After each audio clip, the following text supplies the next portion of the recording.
This was a quote by an early 20th century author, right, by the name of John Steinbeck.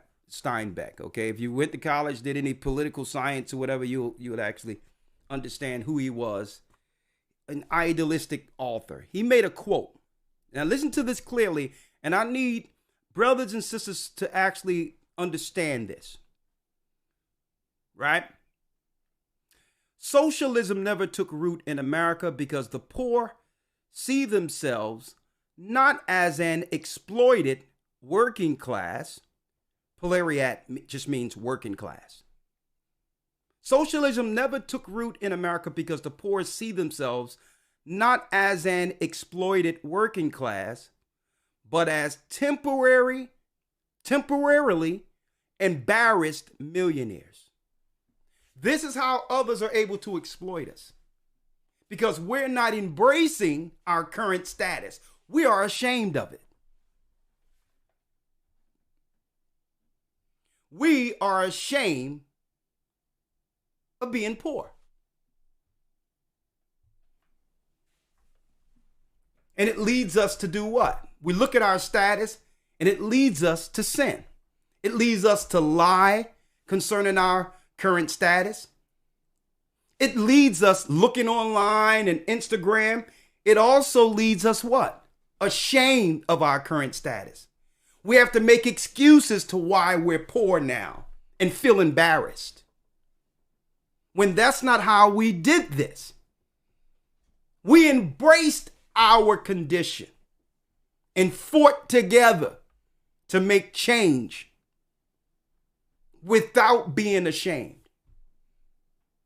And I'm going to talk about this more Wednesday because, listen, we have brothers who 10, 15 years down the line will do great because they're morally sound.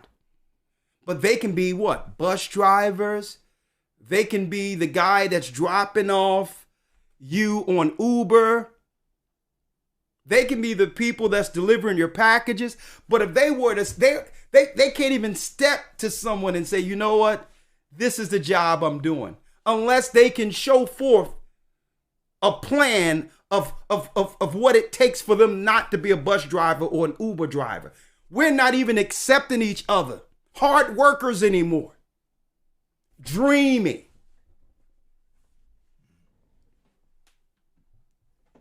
We are embarrassed. Well, what you do for work? What you do for a living? Nah.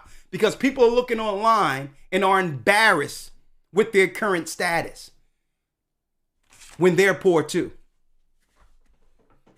And guess what? There's nothing wrong with being poor. I'm going into the scriptures on it. Because it's nothing for the Most High to make a poor man rich overnight.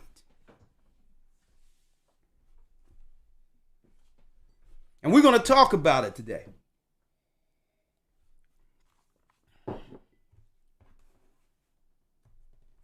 First of all, we're going to talk about it. Right? Let's just deal with the poor real quick. Elder Lawyer. Yes, sir. Let's go to Psalms 34. Make sure you write these down.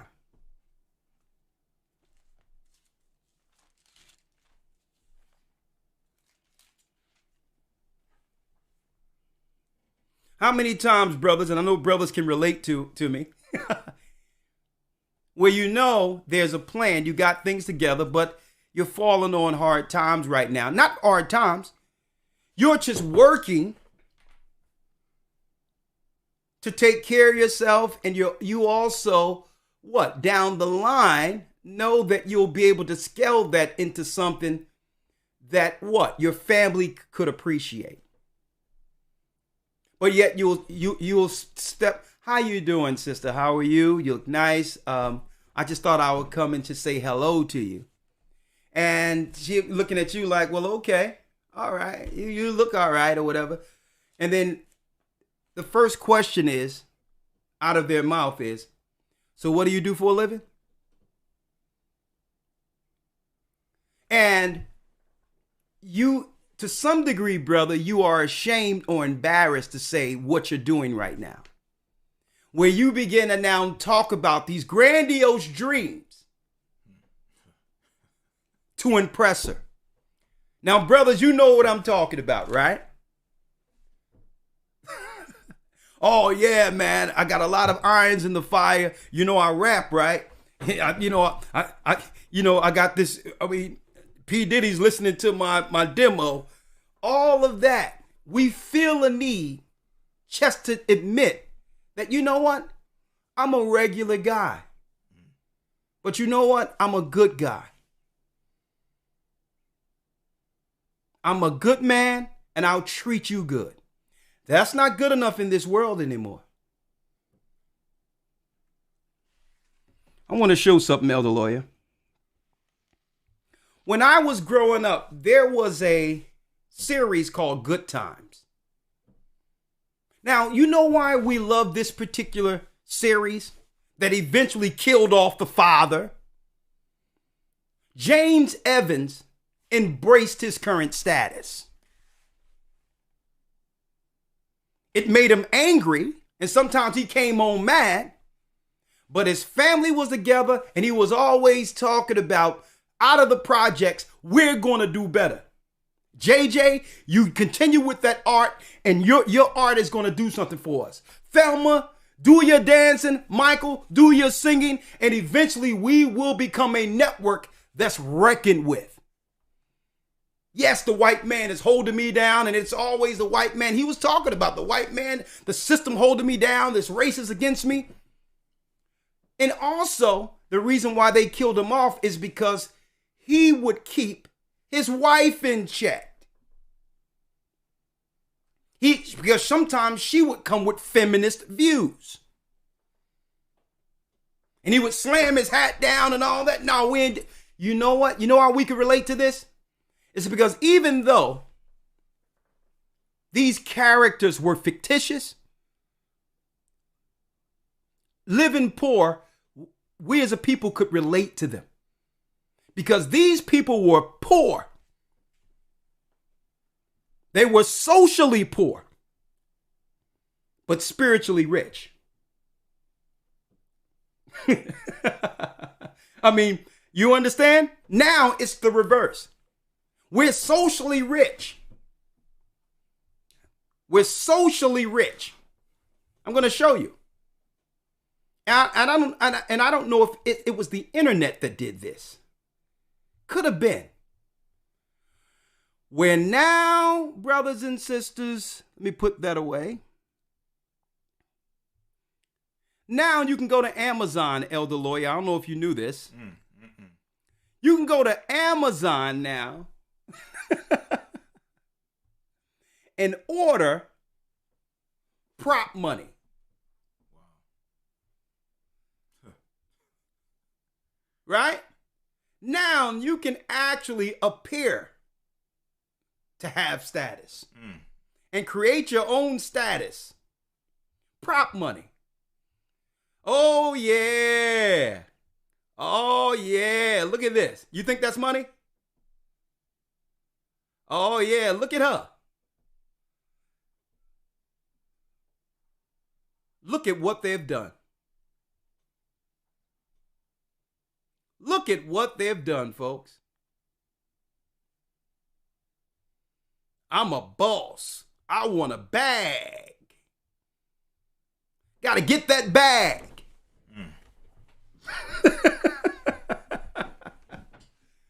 What? And who has financed? Who has financed this delusion that have given us what? Unrealistic expectations. The synagogue of Satan. And that's why this quote is resounded by John Steinbeck.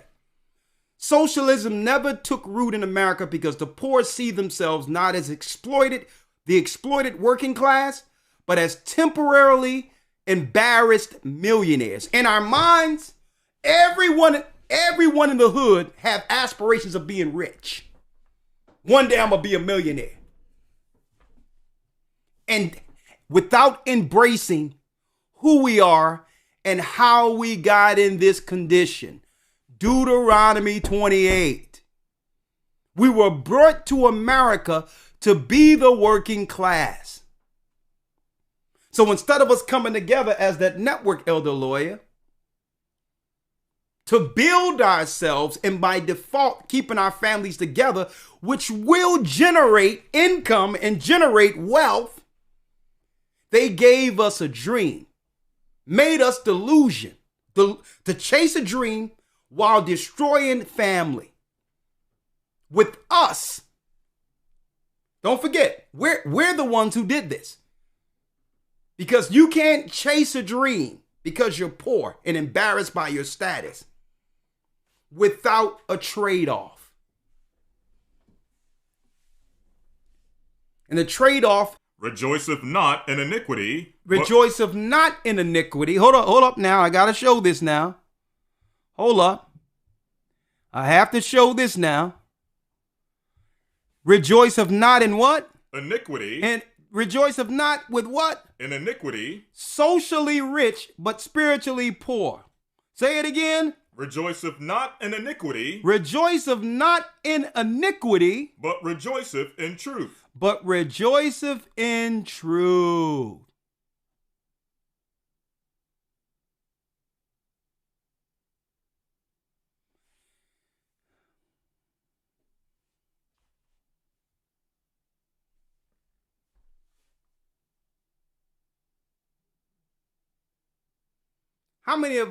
How many men really aspire to say, you know what? Yeah. This is desirable right here, and we sure gonna teach our children levels of virtue, right?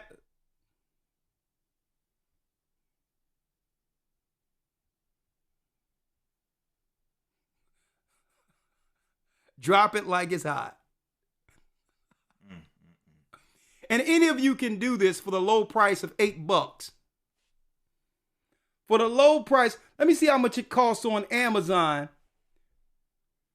How much it costs on Amazon to get a stack. You can get a Flatius movie prop money. Let me click on it. There you go. Flatius movie prop money, full print, for the actual size.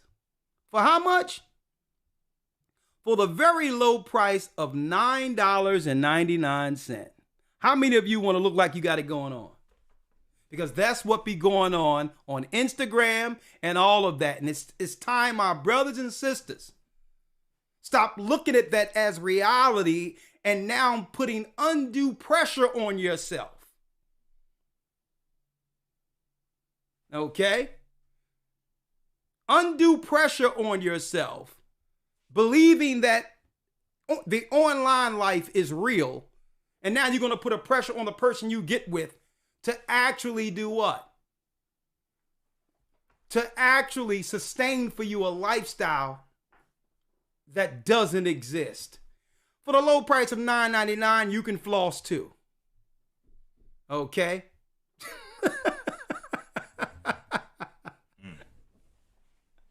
You didn't know they selling that on Amazon? Yes, sir. Yes, sir. But read that last piece again. Yes, sir. Verse number 6. Verse 5. Though have not behave itself unseemly, though have not seeketh not her own. Seeketh not her own. Come on. Is not easily provoked. Is not easily provoked. Thinketh no evil. And thinketh no evil. That's the spirit we must fall back into. The spirit of love and charity. Get back to the old traditional way. And to not be ashamed of our current status. Brothers, if someone asks you what you do, just tell them the Bible.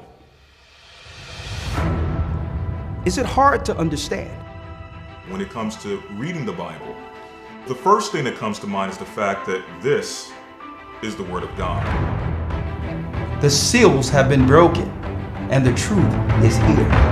And when we go throughout the scriptures, when we go throughout extra biblical records, we find that the language that God employed, that He used to create the heavens and the earth, was the Hebrew language. Christ said, I came for the lost sheep of the house of Israel. But yet no one, no religious leader, no religious church out there anywhere can now identify the 12 tribes of Israel. Can we? God is quite simple, but it seems as if man makes understanding him hard. What are those mysteries? The truth of your book and the truth will make you free. The Hebrew and Bible Academy, you're invited.